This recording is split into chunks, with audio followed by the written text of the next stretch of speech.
Okay, so for those that don't have Illustrator, you're going to be using Gravit. You simply Google the word Gravit, go to the website.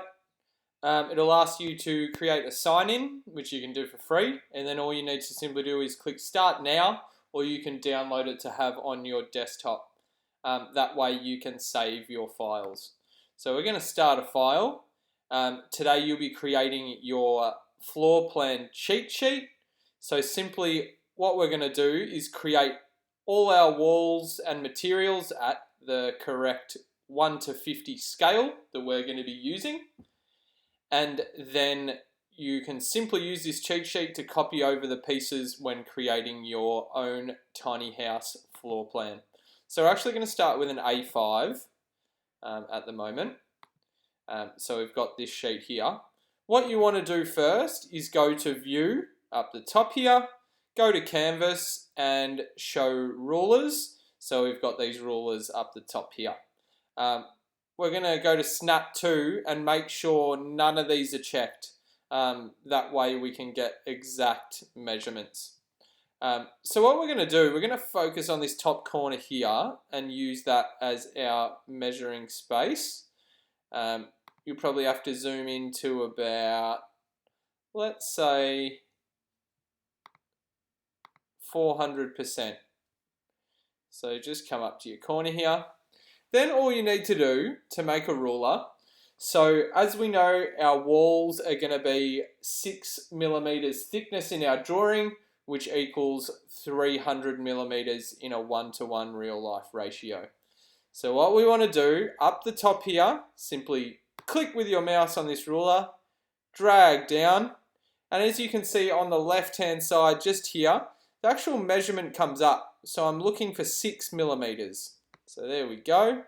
And then once you get there, simply click and it'll place your ruler. Now what we want to do, go to our shape button here, click on rectangle, and then we draw our rectangle. Make sure it's lining up with the top and the ruler you've brought out. Go to fills on the right hand side here, and we're going to fill that black. Now we can just move that out of the way. Now we've got our perfect wall thickness for our drawing. Alright, so for the interior walls, they are always 100 millimeters in real scale. So if we scale that down to 1 to 50, they will be 2 millimeters. Okay? So what we want to do, drag our ruler down to 2 millimeters, you see on the left hand side here. Click, place our ruler. Same thing again. Get our rectangle square, line it up with the ruler, and fill it in black. So now we have both our interior wall and our exterior wall.